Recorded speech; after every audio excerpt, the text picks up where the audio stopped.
a preparar nuestra mente, nuestro corazón para poder estudiar la predicación, el sermón de este día, hermanos.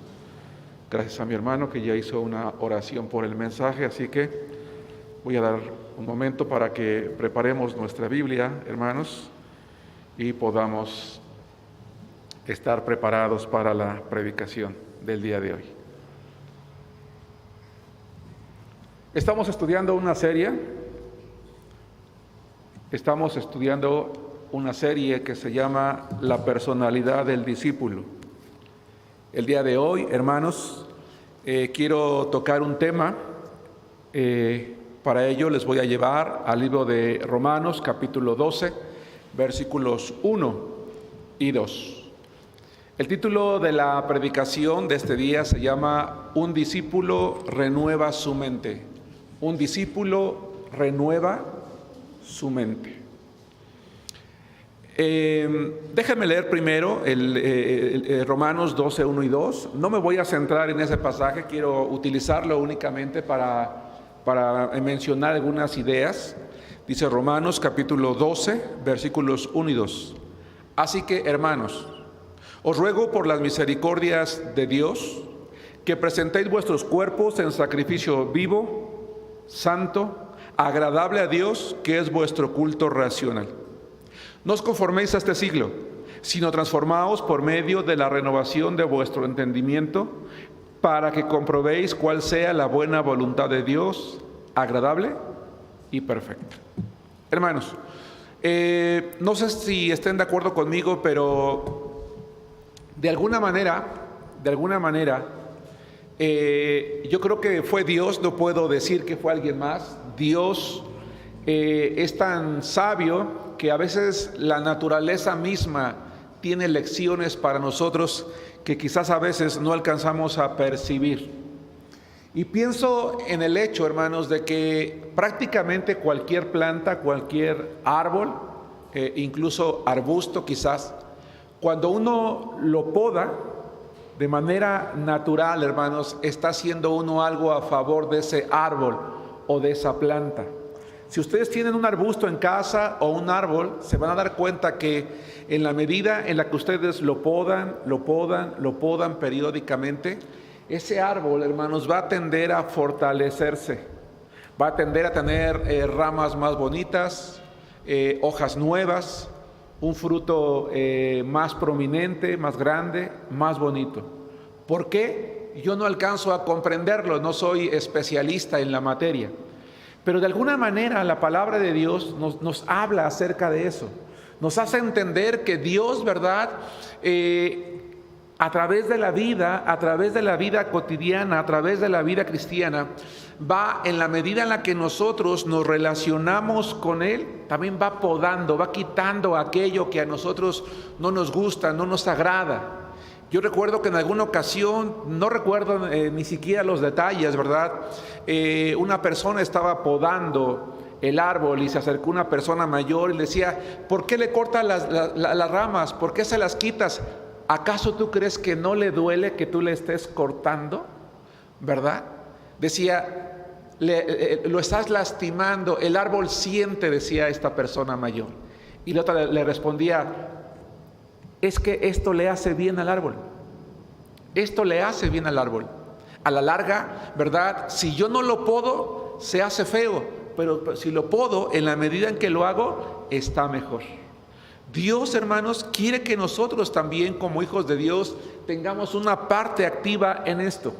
En esa serie que se llama La personalidad del discípulo, hemos hablado precisamente del hecho, ¿verdad?, de que nuestra mente, como dice este libro de Romanos que nosotros acabamos de leer, es algo que debe de estar disponible para Dios, que debe de estar dispuesta para Dios, que es algo que se tiene que estar renovando, dice el versículo 2, que tiene que estar cambiándose. Y creo yo que la mejor manera de renovar nuestra mente, de renovar nuestro entendimiento, es precisamente podando, quitando aquellas cosas que a Dios no le agradan y que quizás en algún momento dado, sin darnos cuenta, están creciendo allí.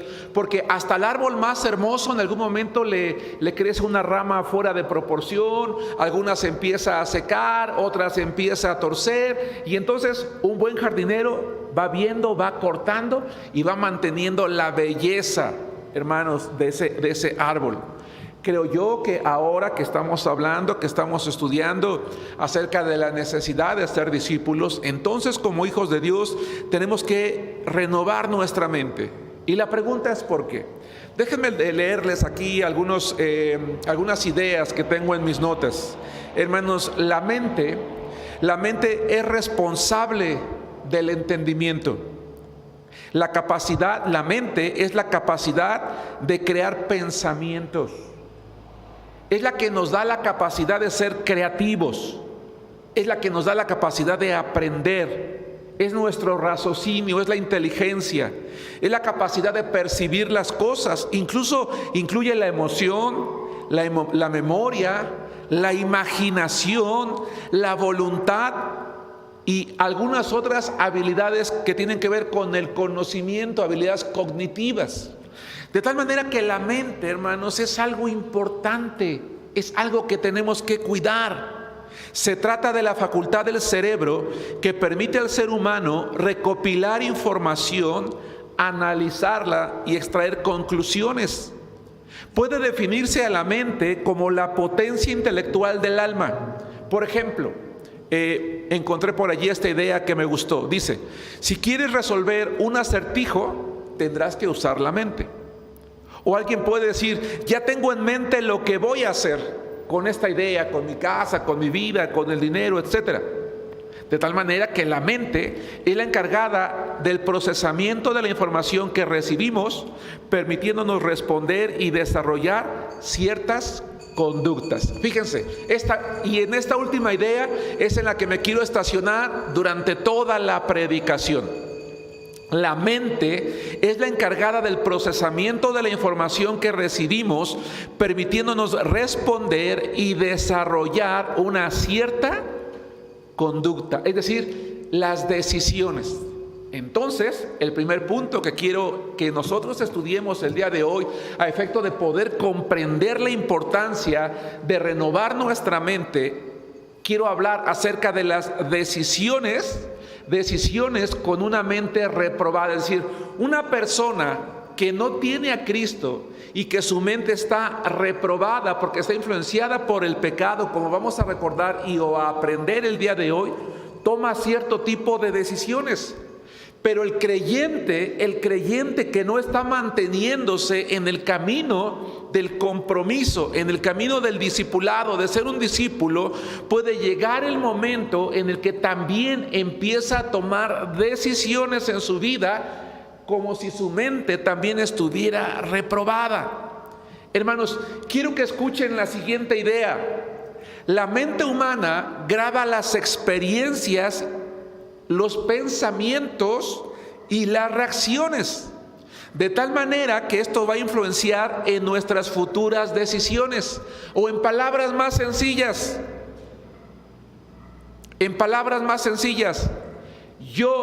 ustedes vamos a hacer o a terminar haciendo lo que estamos acostumbrados a hacer. Parece incluso un trabalenguas. Yo voy a hacer lo que estoy acostumbrado a hacer. Yo voy a actuar ante ciertas situaciones de acuerdo a como normalmente lo hago. Porque si mi mente graba las experiencias, los pensamientos, las reacciones que yo cotidianamente tengo, aunque yo trate de ocultarlo, tratando de reaccionar de otra manera, voy a terminar reaccionando de cierta forma. Por eso es que hay ocasiones en las que incluso algunos cristianos que ya tenemos mucho tiempo, ante ciertas circunstancias, terminamos reaccionando duramente, carnalmente, por fuerte que parezca la expresión, visceralmente. Y uno dice, oye, espérate, pero ¿por qué ese hermano está reaccionando de esa manera? No lo puedo creer. lo podría creer de tal persona, del hermano Germán que soy yo, pero no de este hermano, no de esta hermana. Yo tenía otra imagen de él o de ella, pero no puede ser. Bueno, ella está actuando de acuerdo a como en su mente, ¿verdad?, están grabadas sus acciones. Por eso decía hace rato, voy a hacer lo que estoy acostumbrado a hacer. Miren, les suplico que me acompañen a la primera epístola de Pablo a los Corintios, capítulo 2, versículo 14. Por eso es que hemos dicho en varias ocasiones que no es que en cierto momento hayamos reaccionado equivocadamente, sino que nuestro yo, nuestra mente, nuestro inconsciente, decimos, nos traicionó y terminamos actuando a como estamos acostumbrados, punto. Eso significa que probablemente entonces yo como cristiano estoy luchando conmigo mismo, de repente tratando de dar una imagen para que los demás no vean realmente cómo estoy siendo yo. Y por eso es que termino haciéndolo. Por eso es que tengo que renovar. ¿Hay alguna rama seca en mí? ¿Alguna rama que está, sobre todo, equivocada, desproporcionada, que tenía alguna actitud, algún pensamiento que tiene que ser podado? Por eso me gustó la imagen que encontré, ¿verdad?, y que proyectamos hace ratito, porque si no voy a estar tomando decisiones equivocadas. Dice 1 Corintios, vamos a regresarnos al principio, por decirlo de alguna manera, para comprender mejor esto. 1 Corintios 2:14, pero el hombre natural, y el hombre natural se refiere al hombre sin Cristo, que actúa conforme a su naturaleza, al hombre impío, al hombre que no tiene temor de Dios, no percibe. Allí hay una primera idea, las cosas que son del Espíritu de Dios, porque para él son locura y no las puede entender. Segunda idea, porque se han de discernir. Tercera idea, espiritualmente. Aquí hay tres términos que quiero que estudiemos nosotros el día de hoy: percibir, entender y discernir. Una persona que no tiene a Cristo no percibe. El término original que utiliza la palabra de Dios y que se traduce como percibir, da la idea de acoger algo, de recibirlo. Implica que una persona, implica que una persona toma la decisión de recibir o no recibir algo. Toma la decisión de rechazar abiertamente o de recibir cálidamente. Va de nuevo. Esa palabra percibir denota la decisión personal de un individuo, hombre o mujer, de rechazar abierta y fríamente algo o de recibirlo cálidamente. Una persona sin Cristo no recibe cálidamente las cosas que pertenecen al Espíritu de Dios, y por lo tanto no reacciona cálidamente a las exhortaciones que el Espíritu Santo le hace para actuar como un hijo de Dios. No le interesa y por lo tanto no se involucra. Es hermoso a veces estudiar, hermanos, los términos que utiliza la palabra de Dios, porque son términos que son conceptos muy difíciles de traducir en una sola palabra. Pero cuando uno estudia a profundidad ciertos términos, habla de un involucramiento profundo de la persona. Por ejemplo, ayer que estábamos compartiendo de Cristo, hermanos, me tocó empezar en una avenida, el hermano Omar, ¿verdad? Le digo, aquí déjame, hermano, yo empiezo. Y me acerco con un señor, le doy el folleto, lo ve y me dice nada. Me lo regresa. Le digo, no le interesa. No. Y me hace así, o sea, y se voltea, ¿verdad? De plano se voltea abiertamente. Le digo, bueno, pues gracias, ¿no? O sea, abiertamente decidió actuar con frialdad. Yo le decía, quédeselo, se lo regalo para que lo lea. Si no lo quiere leer ahorita, si no me quiere escuchar, no pasa nada, al rato que tenga tiempo. Y así de manera, con menosprecio, me ve despectiva, me dice así y se voltea. Dije, bueno, a esto se refiere este pasaje de la Biblia. ¿Sí? algo que no le interesa, y por lo tanto no se involucra. Pero la siguiente palabra dice entender, no las puede entender. Ese término entender no habla tanto de comprender, porque la gente comprende el Evangelio de Cristo. No habla tanto de comprender. Habla de que una persona escucha algo, lo comprende y decide vivirlo, decide experimentarlo, decide hacerlo suyo. ¿Sí me explico? En contraparte, otro señor llamado Everardo, una hermana, le comparte de Cristo, muy emocionado, le dice: sí, claro que sí, con mucho gusto, sí me gustaría. Me llama la hermana: pastor, mire, aquí hay una persona que está muy interesada en hacerlo con él, don Everardo, ¿cómo le va? Mucho gusto. No, pues le interesa. No, sí me interesa, se me hace emocionante, ha de ser muy bonito estudiar la Biblia, la palabra de Dios. Sí me gustaría, él tiene un puestecito de cosas que vende allí en un rinconcito. Le digo: ¿nos podría recibir la siguiente semana? Sí, dice, aquí saca un banquito y aquí platicamos el tiempo que quieran, porque sí se me hace que ha de ser bonito estudiar y entender este libro. Dice: me gustó lo que me compartió la señora y sí me gustaría aprender más. No sé si alcanzo a explicarme lo que quiero decir. Esta persona toma la decisión de recibir con calidez, pero ahora quiere entender, quiere involucrarse personalmente, quiere vivirlo, quiere experimentarlo. No sé si me explico. Este término entender significa eso. Pero hay un tercer término: discernir. Y discernir es una palabra que da la idea de terminar algo, de empezar un proceso, pero de terminarlo. Habla de la capacidad, escucha esto, habla de la capacidad de escuchar algo, comprenderlo, juzgarlo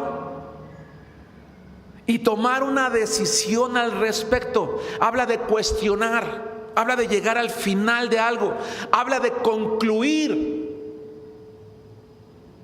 Al tocar puertas, toco una puerta, sale una dama y me dice, le digo: buenas tardes, somos cristianos y estamos compartiendo de la palabra de Dios. ¿Me permitiría obsequiarle este folleto? Me dice: sí, nada más que cree que no tengo tiempo ahorita.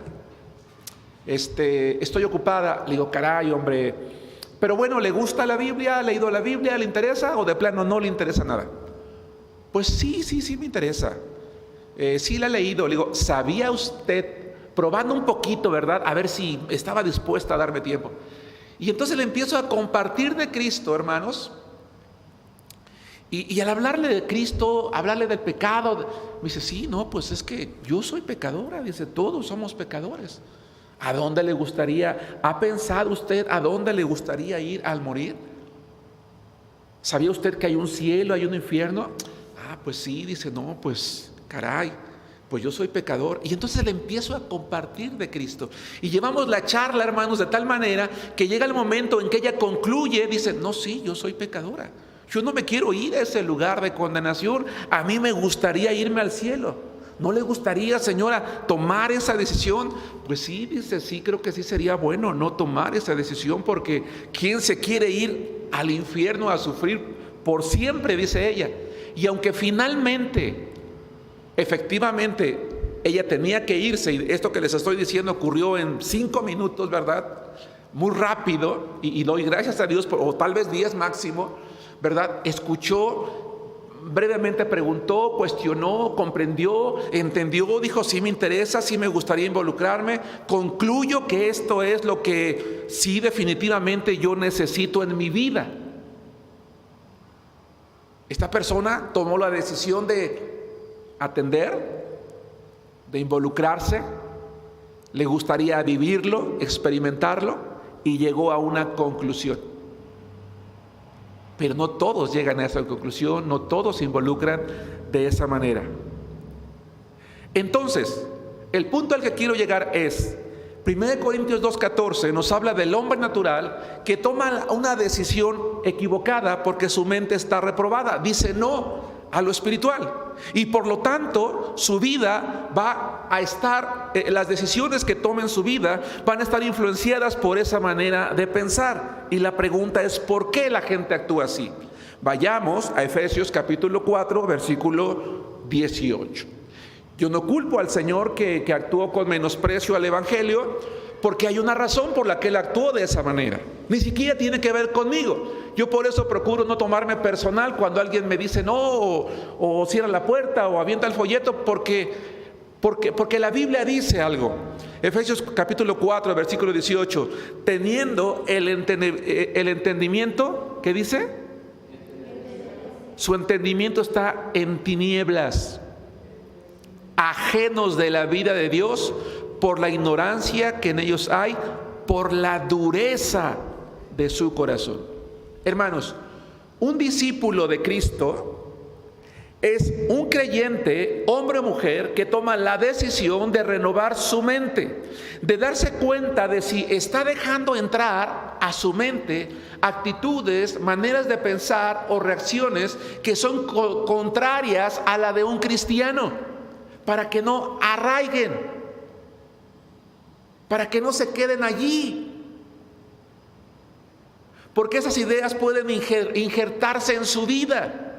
Y si no las poda y no las quita a tiempo, su corazón, aun cuando fue renovado por la sangre de Cristo, ¿sí?, puede volver a endurecerse por causa del pecado. Y entonces sus decisiones, creo que la imagen no es tan buena como yo hubiera querido, pero es una persona que está pensando en el alcohol, golpeando aparentemente a su cónyuge, que está por allá involucrado con damas, que por acá está en vicios. Esas son las decisiones, malos pensamientos que se toman y que a veces tal vez algunos creyentes estamos tomando porque estamos actuando como si nuestro entendimiento estuviese de nuevo entenebrecido. Voy a leerles, según a los Corintios 4:4, no lo busque, en los cuales el Dios de este siglo cegó el entendimiento de los incrédulos para que no les resplandezca la luz del Evangelio de la gloria de Cristo, el cual es la imagen de Dios.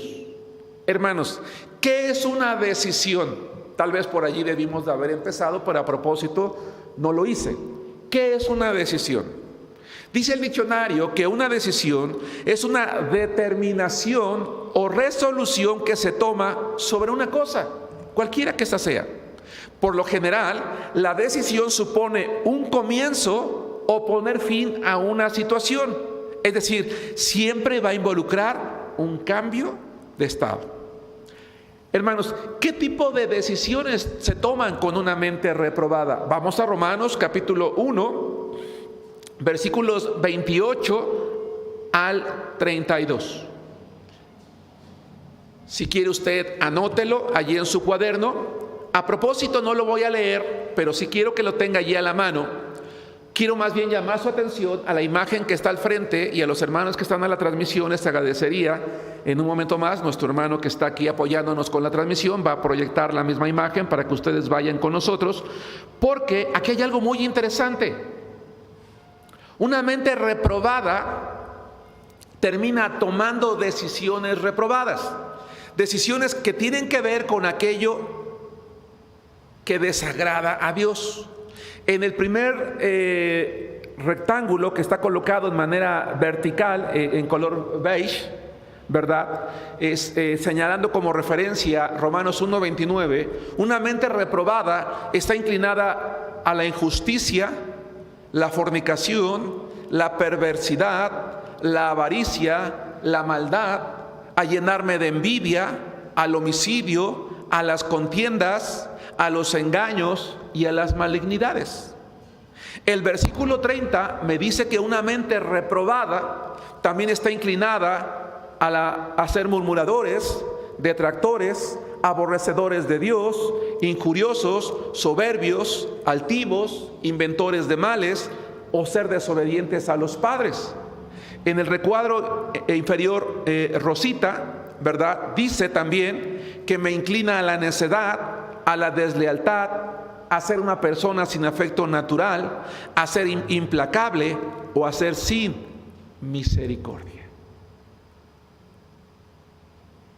Hermanos, ¿por qué un árbol que está teniendo ramas que se han llenado de plaga tienen que podarse a tiempo? porque si no el árbol se seca. ¿O no? Se seca. ¿Por qué un discípulo es alguien que renueva su mente cotidiana y constantemente a través de la oración, a través de la palabra, a través de la obediencia? Porque si no, cada una de estas 23 cosas y quizás alguna otra más van a empezar a hallar cabida y sus decisiones van a estar influenciadas por esto. Peor aún, si yo hoy como cristiano y como hijo de Dios, yo hago un autoexamen, un inventario de mi vida y yo encuentro alguna de estas cosas, entonces yo tengo que prender un foco rojo en mi mente y decir, tengo que quitar esto, porque si no, esto está contaminando mi vida de tal manera que ya no estoy yo siendo un discípulo de Cristo, sino que estoy actuando como una persona con una mente reprobada. Ir con Dios y decirle, Señor, perdóname, porque a lo mejor no me fijé en qué momento yo me permití que en mi vida empezaran a crecer este tipo de cosas. O yo tomo la decisión, Señor, de quitarlas. Tú poda mi vida por medio de tu Espíritu Santo. Ayúdame a erradicar completamente esto para que yo vuelva a ser una persona con fruto. De verdad, hermanos, de verdad, no hay prácticamente un árbol, ya sea frutal o cualquier otro, al que ustedes poden y que no le haga bien. En la vida cristiana ocurre exactamente lo mismo. 2, de manera contraria, ¿qué decisiones se toman con una mente renovada? Romanos capítulo 8, versículos 5 y 6. De tal manera que me gustó esta imagen, ¿verdad? Una persona ahí frente a un gran cerebro, ¿no? Pensando en sí mismo, haciendo quizás un examen introspectivo, es decir, mirando dentro de sí mismo y decir, ¿qué tengo que quitar? ¿Qué tengo que cambiar? ¿Qué tengo que reforzar? ¿Qué tengo que alimentar? Un discípulo renueva su mente. 2, y entonces, ¿qué decisiones se toman con una mente renovada? Romanos 8, 5 y 6 dice, porque los que son de la carne piensan en las cosas de la carne, pero los que son del Espíritu, permítanme agregar esta idea, piensan, porque es la que se viene desarrollando, en las cosas del Espíritu. Porque el ocuparse, el invertir tiempo de la carne es muerte, pero el ocuparse, el invertir tiempo del Espíritu es vida y paz. Así que la primera decisión que nosotros como hijos de Dios debemos de estar tomando es pensar en las cosas del Espíritu. ¿Cuánto tiempo al día, hermano, hermana, ocupamos para pensar en las cosas del Espíritu? Estamos tan ocupados en las tareas cotidianas, válidas, por cierto, ¿verdad?, que no nos dedicamos a pensar. A veces incluso nuestra lectura devocional la hacemos rápido. A veces oramos rápido. Decimos, bueno, por lo menos una oración pequeña, por lo menos una lectura rápida. No, hay que dedicarnos a pensar en las cosas del Espíritu. Yo te invito, hermano, de verdad, aprovecha que las predicaciones de nuestra iglesia se quedan grabadas allí en nuestras páginas. Repasa por lo menos un par de veces la predicación del miércoles, un par de veces la predicación del domingo, porque a veces uno está aparentemente al pendiente de la predicación. A lo mejor en este momento no estás distraído con nada, hermano, y te lo agradezco. No por mí, sino por la palabra que está entrando a tu corazón, pero de repente hay ideas que no alcanzamos a captar en ese momento, pero si tú repasas en la semana, te dedicas otra hora más para estar allí sentado y vas aprendiendo, o en la semana ora por lo que aprendiste en la predicación del domingo, en la predicación del miércoles, lo que leíste allí en la Biblia, u ora de acuerdo a un canto que te guste, pero piensa en las cosas del Espíritu, porque ocuparse del Espíritu, dice, es vida y paz. Nosotros tomamos o debemos de tomar la decisión de ocuparnos del Espíritu, porque nos va a traer vida y paz. Y vida no se refiere a vida física, sino al deseo de vivir, tranquilidad, hermosura. Es vida y paz, es satisfacción. Hermano, ¿estás satisfecho? ¿Estoy satisfecho con mi vida? ¿Con lo que soy? ¿Con lo que tengo hoy? ¿Con lo que he logrado? ¿Con lo que es mi familia? Ocuparse del Espíritu es vida y paz, tranquilidad, sosiego. ¿Por qué? Porque si me ocupo del Espíritu, mi vida está guiada por el Espíritu. Es lo que quería Jesús. Vamos a ir a dos pasajes, que Romanos 8, 13 y 14 y Juan capítulo 16, versículo 13. Les suplico acompañarme al primero, es decir, Romanos capítulo 8, versículos 13 y 14. Hermano, ocuparse del Espíritu es vida, es satisfacción, es gozo, es tranquilidad, es sosiego, es renovar la esperanza, es renovar la fe. Por eso trae paz. Y esa decisión se toma con una mente renovada todos los días de nuestra vida. Y si ustedes y yo nos acostumbráramos así, entonces nosotros vamos a hacer lo que estamos acostumbrados a hacer, es decir, actuar cristianamente, maduramente. Y entonces nuestras palabras, nuestros pensamientos, nuestras críticas, nuestras opiniones y nuestras ideas van a ser espirituales, edificantes. ¿Sí? Bien recibidas. Dice la palabra de Dios en Romanos 8, 13 y 14: porque si vivís conforme a la carne, moriréis. Mas si por el Espíritu hacéis morir las obras de la carne, viviréis. Porque todos los que son guiados por el Espíritu de Dios, estos son hijos de Dios. Claro que sí. Dice Juan capítulo 16, versículo 13, Juan 16, 13. Pero cuando venga el Espíritu de verdad, Él os guiará, ¿qué dice? A toda la verdad.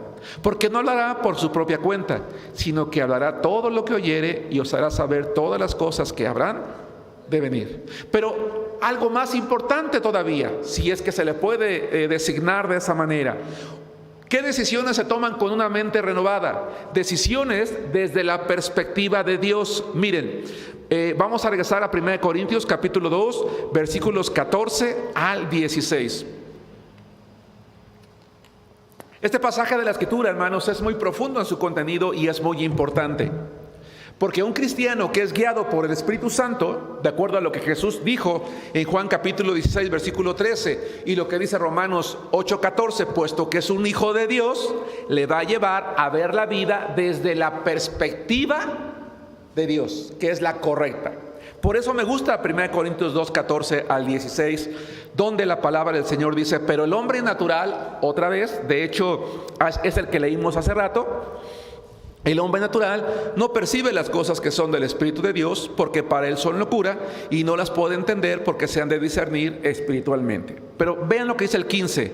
En cambio, en contraparte, el espiritual, tú y yo, hermano, hermana, juzga todas las cosas, pero él no es juzgado de nadie. Y añade: porque ¿quién conoció la mente del Señor?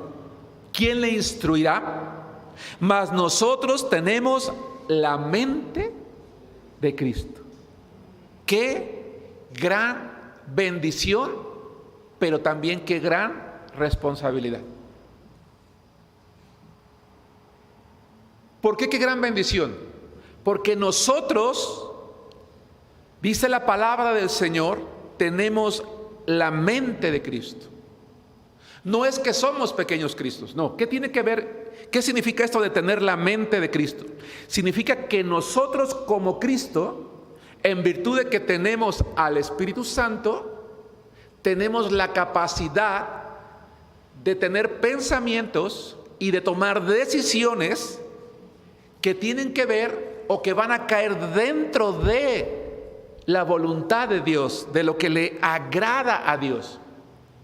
Por eso esa es una gran responsabilidad, porque entonces cuando su servidor y ustedes conmigo estemos ante la presencia de Dios, dando cuenta por nuestras vidas, yo no le voy a decir: Señor, es que yo fui débil y tú tienes que comprenderlo, yo fui débil, yo no pude, Señor. Él me va a decir: ¿cómo que no pudiste? Tú tenías mi mente, la mente de Cristo, porque tenías el Espíritu de Cristo en ti. Y ese espíritu quería dominar tu mente, tus pensamientos, tus decisiones, para que cayeran dentro de mi voluntad. Es más, ese espíritu te iba a dar la capacidad de juzgar todas las cosas y sin embargo tú no ser juzgado de nadie. ¿Qué significa eso? Significa que un cristiano, un discípulo de Cristo, cuya mente está guiada por el Espíritu de Dios, tiene la capacidad de discernir cualquier cosa de la vida mucho mejor que un impío. Un cristiano guiado por el Espíritu Santo tiene la capacidad de comprender y de tomar mejores decisiones que el impío más inteligente. Porque nosotros tenemos la palabra de Dios. Tenemos la capacidad de emitir un juicio sobre cualquier cosa en la vida mucho mejor que cualquier persona, porque lo hacemos con base en la palabra de Dios. Y la palabra de Dios es perfecta. Dice la Biblia que es pura, que es como si hubiera sido purificada en un horno 7 veces. Y sin embargo, nadie puede juzgar nuestras decisiones cristianas. Por eso es lo que dice este pasaje: y tú no ser juzgado de nadie. No significa que nadie me puede juzgar a mí. No, claro que puede. No, nadie puede juzgar como malo lo que un discípulo de Cristo ha juzgado como bueno cuando lo ha hecho conforme a la palabra de Dios y bajo la influencia del Espíritu Santo. Hermanos, déjenme comentarles algo rápidamente. Compartiéndole de Cristo a un señor, Enrique me parece que se llamaba, cuestionó muchas cosas. Y al final me dijo algo, hermanos, que sinceramente me dejó, pues por qué no decirlo, impresionado. A lo mejor les va a parecer algo simple, pero en ese momento me dejó impresionado, porque tenía muchas dudas, muchas inquietudes. Y le decía yo, mira, la palabra de Dios dice esto, la Biblia dice el otro, la Biblia dice aquello. Y al final me dice, bueno, agarra la mano, me la extiende así para saludarme, y me dice, bueno, Germán, pues qué bueno que pude platicar contigo. Te voy a decir una cosa. Pues ¿qué te puedo decir? Dice, ¿qué te puedo refutar si todo me lo acabas de enseñar con la palabra de Dios, con la Biblia? Dice, y para mí la Biblia es lo máximo que hay. Dice, ¿qué te puedo refutar si me lo estás mostrando allí? ¿Y por qué me quedé impresionado? Porque comprendió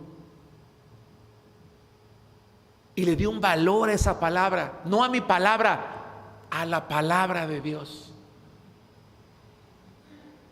Dice, ¿qué te puedo decir si me lo estás diciendo con la Biblia? A eso se refiere la palabra de Dios. Dice, y no es juzgado de nadie, porque no hay nada en el mundo que pueda estar por encima de los valores de Dios. ¿Sí me explico, hermanos? No hay nada que esté por encima de los principios espirituales que están en la palabra de Dios. ¿Qué decisiones toma entonces un discípulo con una mente renovada? Decisiones que están por encima, o que deberían de estar por encima de cualquier decisión que otro tome, aun cuando sea buena, porque va a ser mucho mejor.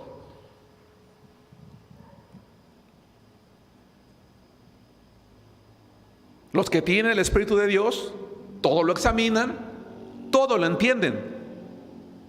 Están en condiciones de entenderlo todo, de juzgarlo todo. Y entonces está en condiciones de obedecer a Dios. Con eso termino. Hechos capítulo 4, versículos 19 y 20. Amados hermanos, oremos a Dios para que ustedes y yo, como hijos de Dios, nos mantengamos fieles en el camino del Señor. Renovemos nuestra mente. Podemos, hermano, vamos a podar nuestra vida, nuestra mente. ¿Qué hay allí? ¿Qué hoja seca? ¿Qué rama chueca? ¿Qué se ha injertado allí? ¿Qué hemos permitido que pueda secar todo el tronco? ¿Ha entrado una plaga? ¿Ha entrado una actitud carnal negativa? voluntariamente hemos tomado la decisión de ya no vivir, de ya no experimentar la vida cristiana, hagámoslo hoy. Vayamos con Dios. Y predicaba yo el domingo que Él es alguien que da nuevas oportunidades a todos las veces que sean necesarias. Las veces que sean necesarias. Y si tú o yo ya venimos con Dios 50 veces, que hoy sea la 51, pero que hoy sea la definitiva. Y decirle: Señor, voy a podar, voy a echar a la calle todo lo que no te agrada. Ahora quiero pensar y ver la vida desde tu perspectiva. Yo quiero tomar ese tipo de decisiones que están por encima, tus juicios que están por encima de cualquier otro. Dice Hechos 4, 19 y 20, hermanos, estoy por terminar. Mas Pedro y Juan respondieron diciéndoles: juzgad si es justo delante de Dios obedecer a vosotros antes que a Dios. Porque no podemos dejar de decir lo que hemos visto y oído. Salió otra persona ayer que estábamos evangelizando, un varón de nombre Ezequiel, que me dice que va a una iglesia, ¿verdad? Traía una Biblia escondida aquí debajo de su chamarra y me decía: no, aquí traigo mi Biblia, pastor, porque yo tengo mucho miedo. Dice: hay mucha persecución ahorita ya contra los creyentes, mucha burla, muchas cosas. Y no, yo de hecho tengo miedo ya. Dice: tengo mucho temor. Dice: ya hasta de mi familia, porque hablan en contra mía. Y no, dice: es que ya hay mucho peligro, mucha persecución. Y yo le decía: Ezequiel, sí, los tiempos están mal, pero precisamente porque están mal, hay que hablar. Le dije: y en lugar de esconderla, sácala,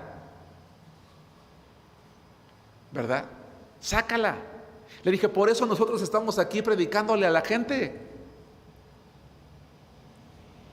Pero es que la gente no quiere, me decía él. No importa, le dije, a eso fuimos mandados, a hablar, a decir a la gente. Pero si tú vives con miedo y si tú vives con temor, le dije, no estás agradando a Dios. Empecé a platicar con él, hice una oración con él y me dice: pastor, gracias, me quedo un poquito más tranquilo. Digo: no te quedes tranquilo por mí, quédate tranquilo, porque si tú de veras has creído en Cristo, le dije, el Espíritu de Dios está contigo. Y Él lo que espera de ti es que tú le obedezcas y que vivas como un discípulo. Esa es la voluntad de Dios, hermanos amados. Que el Señor nos dé sabiduría, valor de tomar decisiones correctas, puesto que nosotros no tenemos una mente reprobada, sino renovada por el Espíritu Santo, que nos va a llevar y que nos quiere llevar o nos puede llevar a tomar decisiones que pueden estar por encima de. Yo pido perdón a Dios porque me he equivocado muchas veces. Pero hermanos, vayamos hoy con el Señor y digamos al Señor: hoy quiero tomar mejores decisiones desde tu perspectiva. Porque quiero ser ese discípulo con esa mente renovada que florea, que fructifica, que da mejores frutos. Que Dios los bendiga, hermanos.